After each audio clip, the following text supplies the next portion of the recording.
हम लोग अपने सीखने की प्रक्रिया की शुरुआत करते हैं। आज उसी कड़ी में हम लोग प्राइजेक्शन के एक पार्ट को सीखेंगे। प्राइस में जब भी वॉल्यूम ट्रिगर होते हैं ना, तो वो प्रीवियस रेंज से होते हैं। ठीक है। अब कई लोगों को पिछले दिन से ये डाउट आ रहा है कि प्राइस में हम लोग सिर्फ एक ट्रेड प्लान के साथ बैठे हैं कि सेल ऑन राइज। ठीक है। और ये जो मार्केट है, ये सेल ऑन राइज का ही मार्केट है, यकीन मानिए। क्योंकि प्राइस में जब भी कोई अप ट्रेंड की शुरुआत होगी तो प्राइस को वहां से वीक करने की कोशिश की जाएगी। आप लगातार इस चीज को देख पा रहे होंगे। तो अगर आप गौर करें तो पिछले कुछ सेशन से हम लोग सिर्फ एक रेंज को ट्रेड कर रहे हैं। ये जो रेंज है, इसी को ट्रेड किया जा रहा है। ठीक है। बहुत ध्यान से समझिएगा, बहुत जरूरी आज का ये सेशन है आपके लिए। जो चीजें मैं आपको बताने वाला हूं, यकीन मानिए शायद ही है कि आपने कभी इन चीजों को सीखा हो। ठीक है। तो जो जो पॉइंट्स मैं आपको बताऊं, बहुत ध्यान से सुनिएगा और एक एक चीज को कोशिश कीजिएगा कहीं नोट डाउन किया जाए, तो आने वाले सेशंस में लाइव मार्केट में आपकी बहुत हेल्प होगी। और सिर्फ प्राइजेक्शन पर इतना बेहतरीन कॉन्सेप्ट शायद ही आप कभी सीख पाएंगे। देखिए, ये रेंज है। इस रेंज में आप देखिए कि ये इसका स्विंग हाई है और ये इसका स्विंग लो है। देख पा रहे हैं? प्राइस ने ना तो इस लेवल के हाई ब्रेक किए एक बार भी, ना ही इस लेवल के लो ब्रेक किए। अच्छा, अब प्रीवियस रेंज जो रहती है वो प्राइस की सपोर्ट या रेजिस्टेंस रेंज रहती है। ठीक है। अब इस प्राइस को कैसे समझा जाए, इस कॉन्सेप्ट को कैसे समझा जाए कि प्रीवियस रेंज क्या है। प्रीवियस रेंज को बहुत ध्यान से एक बार मैं आपको समझाऊं। इस तरीके से अगर मैं एक पाथ बनाऊं प्राइस का, ठीक है, ये ये एक डाउन ट्रेंड का प्राइस है। आपको सीधा दिख रहा है कि ये एक डाउन ट्रेंड का प्राइस है ना। क्या है, प्राइस एक लो लगा रहा है, दूसरा लो लगा रहा है, तीसरा लो लगा रहा है, चौथा लगा रहा है, पांचवा लगा रहा है। एक ये डाउन ट्रेंड का प्राइस। अब इस डाउन ट्रेंड के प्राइस में अगर आप गौर करें तो प्राइस ने जब पहली गिरावट की और चल के गया, तो इस जगह के आसपास से कहीं एक दूसरी बिकवाली उठाई और जहां से प्राइस ने एक दूसरे नए लो लगा दिए। मतलब सबसे ज्यादा सेलर्स किस रेंज में रहे होंगे, इस रेंज में। दूसरी बार जब प्राइस ऊपर गया तो ऊपर जाते समय इस हाई, इस रेंज में जहां प्रीवियस सेलर मैक्सिमम क्वांटिटी में अपनी क्वांटिटी को शॉर्ट करके एक नया लो लगा दिए, अब उन सेलर्स के पास प्राइस गया ही नहीं, उसके पहले एक नई रेंज से सप्लाई उठाई गई है और उस रेंज से एक नया लो लगाया गया। तीसरी बार जब प्राइस गया तो इस सेलर एरिया में नहीं गया, इस सेलर एरिया के पहले ही प्राइस ने गिरावट की। ठीक है। चौथी बार जब प्राइस गिरा तो इस सेलर एरिया के पास भी नहीं पहुंचा, इस सेलर एरिया के पहले एक नया सेलर एरिया क्रिएट कर दिया गया। मतलब एक डाउन ट्रेंड में 1 2 3 4 सेलर एरिया आपको फाइंड आउट होते हैं। इसका मतलब है प्राइस जब भी यहां से कन्वर्जन करेगा, इस रेंज से, इस रेंज से, इस रेंज से या इस रेंज से, इसमें से 4 ये रेजिस्टेंस एरिया है, इनमें से किसी भी एरिया से वो ट्रिगर कर सकती है सप्लाई और दोबारा लो लग सकता है, या तो यहां से या यहां से या यहां से या यहां से। तो ये कैसे पहचाने कि प्राइस किस रेंज से गिरेगा, है ना। ये पहचानना बहुत जरूरी है कि किस रेंज से वो सप्लाई ट्रिगर होगी और मोमेंटम दोबारा डाउनवर्ड्स हो सकता है। ये कैसे आइडेंटिफाई होगा, तो एक इसका एग्जांपल हम लोग अभी बैंक निफ्टी के प्राइस में देखते हैं। देखिए, यहाँ पे हम लोग एक डाउन ट्रेंड से शुरुआत कर रहे हैं। ठीक है। यहाँ से एक डाउन ट्रेंड, ये लोअर साइड आपको मिला, एक मोमेंटम, प्राइस ऊपर गया, ऊपर जाते समय इस सेलर एरिया की रेंज से ये सप्लाई उठाया और दोबारा गिरा। गिरने में देखिए ये लो हर बार ब्रेक नहीं हो रहा है, ये प्राइस इसी रेंज में रहा और बार बार यहीं से सप्लाई उठा रहा है। ठीक है। जब ये लो ब्रेक हुए तो प्राइस ने मोमेंटम दिया, तीसरी बार सप्लाई इस रेंज से ना उठाकर इसी रेंज से उठा ली गई। ठीक है। अब प्राइस ने जब दोबारा डाउनवर्ड्स मोमेंटम किया तो अब प्राइस हायर साइड मोमेंटम कर रहा है, तो इसके लिए एक सेलर एरिया ये है, दूसरा सेलर एरिया की रेजिस्टेंस के ऊपर का ये पूरा रेंज, ये दूसरा सेलर एरिया है। ठीक है। तो 3 सप्लाई जोन आपको मिल गए हैं बैंक निफ्टी के लिए। तो प्राइस किसी भी एक पॉइंट से ट्रिगर करेगा, या तो इस रेंज से गिरावट हो सकती है, या इस रेंज से, या इस रेंज से। मैं आपको एक बात बोलता हूं, प्राइस जब भी कॉन्सिक्यूटिव 3 स्विंग लो लगाया करे ना, कॉन्सिक्यूटिव 3, 1 2 3, और लगातार 2 swing high, consecutive 3 swing high लग गए, तो इनमें से लास्ट के 2 स्विंग हाई अगर ब्रेक हो जाएं तो तीसरे ब्रेक होने की पॉसिबिलिटी बढ़ जाती, फिर यहां से कोई सेलिंग ट्रिगर होने की संभावना बहुत कम हो जाती। क्योंकि जो बायर पिछले 2 सेलर्स को इतना अच्छे से रिस्पेक्ट तरीके से ब्रेक करके ऊपर आया हो, तो तीसरे सेलर्स भी उसको बहुत ज्यादा देर रोक नहीं सकते, है ना।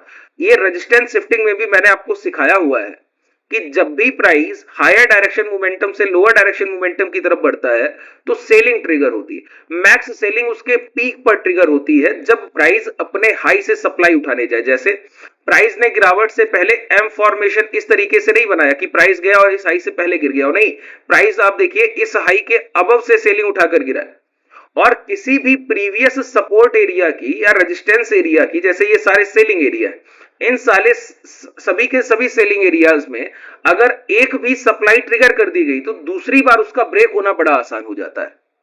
ठीक है, इस चीज को कैसे समझा जाए जरा मैं आपको समझाऊं। ये एक डाउन ट्रेंड का प्राइस हुआ, ठीक है, अब ये एक सप्लाई एरिया हुआ, दूसरा सप्लाई एरिया इसके ऊपर हुआ। तो अगर प्राइस एक बार इसको टेस्ट करके गिर जाए, कि प्राइस क्या करे, इसको टेस्ट करे और गिर जाए, ठीक है, और गिरने के बाद अब जब प्राइस दोबारा लौट कर इस रेंज को जाएगा ना, तो इस रेंज की सेलिंग एक बार टेस्ट होने से खत्म हो चुकी है, इसका इंपैक्ट नहीं होगा। तभी आप पढ़ते हैं कि प्राइस लोअर लोस के फॉर्मेशन में डब्ल्यू पैटर्न बनाता है। डब्ल्यू पैटर्न का मतलब क्या है, आपने अपने लास्ट सेलिंग एरिया की जो सप्लाई थी उसको एक बार ट्रिगर कर लिया है, वहां से सेलिंग ऑर्डर उठाकर एक लो भी लग गया, अब लोअर लेवल से बाइंग उठाकर आप उस सप्लाई एरिया को ब्रेक करने आए हैं। बात क्लियर हुआ। जैसे यहां पर अगर अभी आप गौर करें तो हम लोगों ने क्या किया, लास्ट सेलिंग एरिया कौन सा है, बहुत ध्यान से समझिए, ये प्राइजेशन के कॉन्सेप्ट आपको हो सकता है थोड़ा लेंदी लगे, जिन लोगों को बाजार में समय हुआ होगा उनको समझने में बड़ी आसानी हो जाएगी, ठीक है। और एक बार अगर आपकी चीजें ये क्लियर होने लगी, मैं कोशिश करूंगा कि इन कॉन्सेप्ट को 2 से 3 बार रिपीट किया जाए, जिससे जो भी आपको मैं सिखा रहा हूं उन चीजों पर पकड़ बनाना बहुत जरूरी। देखिए मेरे सिखाने मात्र से काम नहीं चलेगा, लाइव मार्केट में जाकर जब आप इन चीजों को ट्रेड करेंगे, लाइव पोजीशंस में एग्जीक्यूशन में लेकर आएंगे, उस पर वर्क करेंगे, तब आपको इससे कई बहुत बड़े बेनिफिट होंगे। आप सोचिए कि मेरा आज सिखाने से कल से आपकी प्रॉफिटेबिलिटी आनी है, तो ये भी पूरी तरीके से गलत बात है। सबसे पहले प्रैक्टिस कीजिए, उसके बाद बड़ी क्वांटिटी को ट्रेड कीजिएगा, पहले छोटी क्वांटिटी को ट्रेड करके प्रैक्टिस कीजिए, ठीक है। प्राइस ये डाउनफॉल में है, अब ये डाउनफॉल के प्राइस ने यहाँ पे जितनी गिरावट की तो लास्ट सप्लाई एरिया ये रेंज रही, ठीक है। अब प्राइस ने क्या किया, हायर साइड मोमेंटम किया, तो ये जो सप्लाई एरिया है इस सप्लाई एरिया को एक बार ट्रिगर किया और प्राइस ने डाउनवर्ड्स मोमेंटम किया। अब लोअर लेवल से दोबारा प्राइस चल के गया और इसी हाई को ब्रेक करने की कोशिश कर रहा है। इसका मतलब है अब ये सप्लाई एरिया वीक हो गया है, ये जो सप्लाई एरिया है अब ये वीक हो गया है। अब ये सप्लाई एरिया अगर वीक है तो इसके टॉप से सेलिंग उठ सकती है। क्या, पहला पॉइंट ध्यान रखिए, कहां कहां ऑर्डर एग्जीक्यूशन होगा, इसके टॉप से सेलिंग उठ सकती है। दूसरा, अब जब ये ब्रेकआउट हो गया तो ये जो एम फॉर्मेशन बनेगा तो इस रेंज से बन सकता है, अगर ये हाई ब्रेक हुए तो इसके टॉप से सेलिंग उठ सकती है। अगर इस टॉप से नहीं उठी तो अगला सप्लाई रेंज क्या है बताइए, अगला सप्लाई रेंज ये 52,000-51,900 से लेके 52,300-400 की रेंज, ये सप्लाई रेंज, ठीक है। तो अगर यहां से सप्लाई नहीं उठी तो प्राइस इस पीक को टच कर सकता है। इस पीक पे जाने के बाद ये 400-500 पॉइंट का एक गैप है जिसको एफवीजी, फेयर वैल्यू गैप कहते हैं, ये कवर होगा। ये कवर होने के बाद इस रेंज से दोबारा सप्लाई उठ सकती है, फिर प्राइस डाउनवर्ड्स मोमेंटम कर सकता है। तो हम लोग हैं सेल ऑन राइज के मार्केट में, लेकिन सेल ऑन राइज में 2 पार्ट आ रहे हैं, एक सेल ऑन के बाद राइज। तो ये राइजिंग की कंडीशन जो है कि प्राइस कितना राइज कर सकता है वो हमको सप्लाई एरिया से समझ आता है।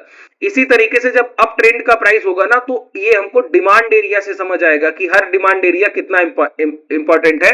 प्राइस जब भी डिप लेगा तो वहां से डिमांड उठाता ही उठाता है। जैसे अगर अभी आप रिसेंट प्राइस को देखें तो हम लोग एक इक्विटी की खरीदारी कर रहे हैं, बंधन बैंक, आप लोगों को मैंने बताया हुआ है। बंधन बैंक की जब हम लोग खरीदारी बाइंग प्लान कर रहे थे तो बंधन बैंक की बाइंग प्लान करने में जो उसके डाउनवर्ड्स के प्राइस हैं, जैसे मैं आपको बंधन बैंक का चार्ट दिखाऊं, बहुत अच्छे से चीजों को सीखे, है ना। ये बंधन बैंक का प्राइस है, आप लोग भी खरीद ही सकते हैं सर, लगातार आप देख रहे हैं ये अप ट्रेंड। अब इस अप ट्रेंड में अगर आप गौर करें तो लास्ट डिमांड एरिया का मतलब क्या है, प्राइस जब ये चल कर गया तो चलने के समय ये जो गैप था, ठीक है, ये पूरा गैप इसका क्या है, लास्ट डिमांड एरिया है। तो प्राइस देखिए गिरते हुए आया, इसके बीच में कोई भी गैप दिख रहा है आपको, नहीं दिख रहा है ना, कोई भी ऐसी जगह जहां से डिमांड उठी हो बहुत बड़ी, नहीं, इसी बॉटम से उठी, इसके बीच में कोई भी पुल बैक नहीं है और सीधा प्राइस एक टॉप लगाने चला गया। तो प्राइस में जब सप्लाई आई तो किसी जगह बायर्स जो है प्राइस को रोक नहीं पाए, वो अपनी रेंज में डिमांड एरिया में आकर ही डिमांड क्रिएट किया और अब जाकर प्राइस दोबारा 210 ट्रेड कर रहा है। ये कहां से लौट कर गया, 190 से। क्यों, इसके पहले कहीं से क्यों नहीं लौट पाए, उसके पीछे का कारण क्योंकि आपका डिमांड एरिया ही ये रेंज है। इसके बाद आपने कोई डिमांड एरिया क्रिएट किया ही नहीं, इसीलिए जब भी प्राइस एक सीधी रेखा में मतलब 90 डिग्री के एंगल में मोमेंटम कर रहा हो तो उस समय अगर बीच में कहीं भी डिमांड एरिया बनते हुए प्राइस नहीं बढ़ा, अब डिमांड एरिया कैसे बनते हैं बताइए, प्राइस चला, पुल बैक किया, फिर चल के गया, तो ये जो रेंज बन गई ना जहां जिसके ऊपर से प्राइस लौट गया, अब ये रेंज डिमांड एरिया है। अब प्राइस चला और चलते समय एक बार भी कहीं बीच में डिमांड क्रिएट ही नहीं किया, तो पूरी डिमांड तो लोअर लेवल पे पड़ी है, तो जब हायर लेवल से सप्लाई ट्रिगर होगी तो प्राइस तो इसी लोअर लेवल से डिमांड उठाने आएगा ना, इसके पहले तो कहीं नहीं आ सकता। बात क्लियर हुई। इसी तरीके से यहां पर देखिए बैंक निफ्टी का प्राइस लोअर लोस के फॉर्मेशन में ये लो लगाया, अब ये क्या किया, लास्ट सेलिंग एरिया की सप्लाई एक बार ट्रिगर करने गया, ट्रिगर करने पर अब ये लो ब्रेक हो जाने चाहिए थे, स्ट्रक्चर ब्रेक होता और एक नए लो लगा देता, लेकिन प्राइस ने दोबारा हाई की तरफ मूवमेंट किया और इसी रेंज में दोबारा आने की कोशिश किया, तो हो सकता है कि ये जो रेंज है सप्लाई की अब ये वीक हो रही हो। ये कैसे पता लगेगा, ये जो प्रीवियस सेशन के हाई है, अगर ये हाई ब्रेक होगा, अब हम देखिए प्राइस जो है धीरे धीरे सूक्ष्म होता है ना, आप लोग सोचते हैं कि प्राइस धीरे धीरे बड़ा रेंज देखना पड़ेगा, बड़ा चार्ट देखेंगे, बड़ी कैंडल, नहीं, आपने एक स्ट्रक्चर को देख लिया, स्ट्रक्चर बता रहा है कि ये एक सप्लाई रेंज है, अब ये अगर सप्लाई रेंज है इस तरीके से समझिए, ये एक सप्लाई रेंज है, ठीक है, अब प्राइस इस रेंज के अंदर आया और गिरावट करते समय नीचे तो नहीं गया, जाके ये हाई ब्रेक कर गया, मतलब ये इस स्ट्रक्चर के पीक पॉइंट तक जाना चाह रहा होगा या फिर इसके और अबव स्ट्रक्चर से सप्लाई उठाने जाना चाह रहा होगा, तो क्या इस सेल ऑन राइज के मार्केट में ये मोमेंटम हम छोड़ दें क्या, नहीं, एज अ इंट्राडे ट्रेडर ये मोमेंटम हमारे लिए बड़ा मोमेंटम है कि अगर 51,000 ब्रेक हो जाए तो 51,000 से 51,300 तक का ये मोमेंटम हमको 300 पॉइंट का इंट्राडे में मिलेगा कि नहीं मिलेगा, तो इसको आप सिर्फ स्ट्रक्चर की मार्किंग से ट्रेड कर सकते हैं, किसी आपको इंडिकेटर की जरूरत नहीं है, कुछ भी आपको एक्स्ट्राऑर्डिनरी नहीं करना, सिर्फ आप सप्लाई एरिया की रेंज को मार्क कीजिए, हाई ब्रेक बाई बोलते हैं ना इसको, HBB, कि एक बार हाई निकला तो समझ आ गया कि प्राइस इस रेंज की अबव प्राइस से सप्लाई उठाने जा रहा होगा, यहां तो इनफ सेलर नहीं है, इनफ सेलर ना होने का मतलब क्या है कि लिक्विडिटी उतनी सेलर्स के पास नहीं है, इतने बड़े सेलिंग ऑर्डर इस रेंज में नहीं है, तो हायर प्राइस पे शॉर्ट करना चाह रहे होंगे, तभी तो यानी इतनी एग्रेसिवली बेच रहे हैं। अगर सेलर चाहते यहां पर एग्रेसिव ऑर्डर प्लेस करना तो उन्होंने यहां पर किए हुए हैं, देखिए पहली बार प्राइस आया तो पूरी इनकी सप्लाई काट के चला गया, तो इस रेंज में जो सेलिंग ऑर्डर है वो ब्रेक हो गए, अब हायर अब प्राइस के सप्लाई ऑर्डर जहां पे मिलेंगे इस रेंज में वहां से प्राइस दोबारा ट्रिगर करेगा सप्लाई और बहुत तेजी से डाउनफॉल कर सकता है, तो हम लोग सेल ऑन राइज के मार्केट में राइजिंग किस स्तर तक हो सकती है, ये कई लोगों को डाउट था, इस वजह से ये सेशन मुझे करना पड़ रहा है कि जब प्राइस इस रेंज में है तो हम लोग सिर्फ सेल ऑन राइज को ट्रेड कर रहे हैं, क्या कोई तरीका नहीं है कि इस सेल ऑन राइज में जब भी राइज होगा तब सेल तो करेंगे, वन टाइम वन माइंडसेट, ठीक है, लेकिन जो ट्रेडर्स का स्किल बहुत शार्प है तो वो इस राइज को भी ट्रेड कर पाए, ये जो राइजिंग कंडीशन है इसको भी ट्रेड कर पाए, इसके लिए क्या है,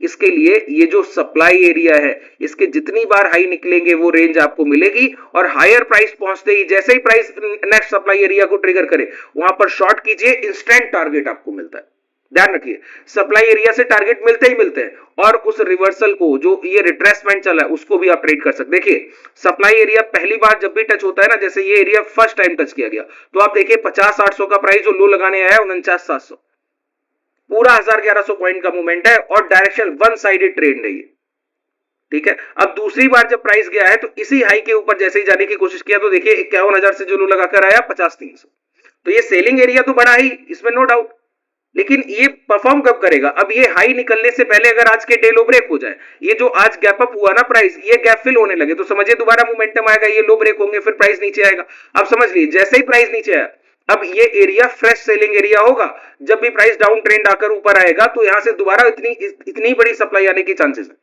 इसको मार्क करके रखना होगा हमेशा के लिए, ठीक है, इस तरीके से आप अपने सप्लाई, आपको लगता है कि एक सपोर्ट और रेजिस्टेंस मात्र से आपका काम चलेगा, नहीं, सपोर्ट और रेजिस्टेंस कभी एक लाइन नहीं होती है, ध्यान रखिए, कई लोग रेजिस्टेंस को मार्क किया, यहां से लाइन उठाया, ये हॉरिजॉन्टल ले उठाया, इस तरीके से मार्क कर दिया कि ये रेजिस्टेंस एरिया, हॉरिजॉन्टल ले उठाया, इस तरीके से मार्क कर दिया ये सपोर्ट है, अरे नहीं सर, प्राइस कभी भी एक सर्टेन पॉइंट का रेजिस्टेंस या सपोर्ट नहीं होता है, आप कहिए कि 586 पे रेजिस्टेंस है, 49,725 पे सपोर्ट है, नहीं, ये पूरा एक रेंज रेजिस्टेंस है, ये पूरा एक रेंज सपोर्ट है, ये बात ध्यान रखिए हमेशा के लिए, ठीक है, तो हमको रेजिस्टेंस एरिया फाइंड आउट करना है, सपोर्ट एरिया फाइंड आउट करना है, अब वहां से कोई अब आपको यही समझ आएगा कि इंडिविजुअल कैंडल्स के जो फॉर्मेशन आपको पढ़ाए जाते हैं, डोजी के लो ब्रेक है ना, प्राइस में बियरिश इंगल्फिंग की, एक ग्रीन कैंडल को बॉडी साइज ने कवर कर लिया, नेट बाइंग से नेट सेलिंग को काट दिया गया, अब ये इंडिविजुअल कैंडलस्टिक्स कब काम आते हैं? जब प्राइस एक रेजिस्टेंस रेंज में पहुंचा, अब यहाँ पे एक डोजी बने, उसके लो ब्रेक हो जाए, तो मतलब सप्लाई ट्रिगर हो रही है, आप डे हाई का एसएल डालिए, इस डोजी के हाई का एसएल डालिए, शॉर्ट कर दीजिए। अभी जैसे रिसेंटली अब ये पूरा है तो सप्लाई रेंज ही, अब ये सप्लाई रेंज में ये हाई ब्रेक ना हो, इस हाई ब्रेक होने से पहले पहले ये एम फॉर्मेशन की तरह प्राइस दिख रहा है कि नहीं दिख रहा है? अब इस हाई के ब्रेक होने से पहले ये डोजी बन गया, अब ये डोजी के लो ब्रेक हुए, डे हाई का स्टॉप लॉस डालिए, शॉर्ट कर दीजिए। आपके सामने ये 4 500 600 800 पॉइंट के टारगेट रखे हुए, और आपका ऐसा यहां से कुछ नहीं है। अगर आप हैच कर लेते हैं तो आपका 30 40 पॉइंट भी इंट्राडे में नहीं जाने वाला, यकीन मानिए। तो पोजीशन को कैसे आप प्लान करेंगे ये आप पर निर्भर करता है, ठीक है। ये आज का सेशन आप लोगों के लिए बहुत जरूरी है, इसको बहुत ध्यान से समझिएगा। कोई भी इस सेशन के रिगार्डिंग डाउट रह गया हो तो कॉन्टैक्ट डिटेल भी डिस्क्रिप्शन में है, आप कमेंट सेक्शन में जाकर कमेंट कीजिएगा, तो उसका वहां भी मैं आपके डाउट क्लियर कर दूंगा। धन्यवाद।